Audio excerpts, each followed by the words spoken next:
So when you start talking about healthcare, the giant in the room that people talk about, right now in an election campaign is Obamacare, and everybody, whether they're quite sure what they mean by Obamacare or not, there's a lot of discussion about that. Should Obamacare be repealed? Absolutely. Should it be replaced? And what would it be replaced with?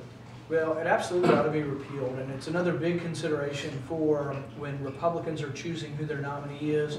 I think that we lose a big issue if we choose a nominee who believes in the individual mandate or who once believed in the individual mandate. The opposition to Obamacare and opposition to the bank bailouts were two big parts of the Tea Party revolution. And if we lose those issues by nominating people who supported the bank bailouts or supported the individual mandate, I think we've lost our big issue, because they're going to be on stage with President Obama and he's going to say, oh, well, thank you for the ideas on the individual mandate. We used your ideas to develop Obamacare. That takes away one of our big issues.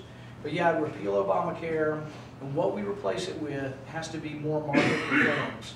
Things that include health savings accounts, include expanding health savings accounts. People have to pay.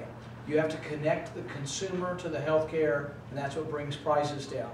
I'm an ophthalmologist, and there are two things in my practice that the price came down every year for 15 years.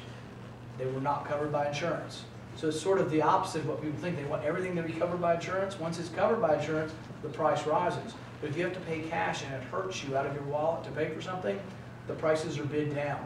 Contact lenses. In my office, you could get one for less than $4. I was almost the same as Walmart. Not because I wanted to, because I had to compete. You'd go to Walmart if I couldn't give you a comparable price. LASIK surgery.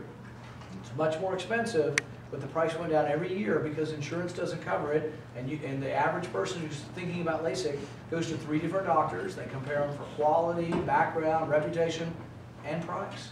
And people say, oh, price shouldn't have anything to do with choosing your doctor. Why not? Works everywhere else. Capitalism works everywhere else. We need more capitalism in healthcare, and instead Obamacare takes us the opposite way.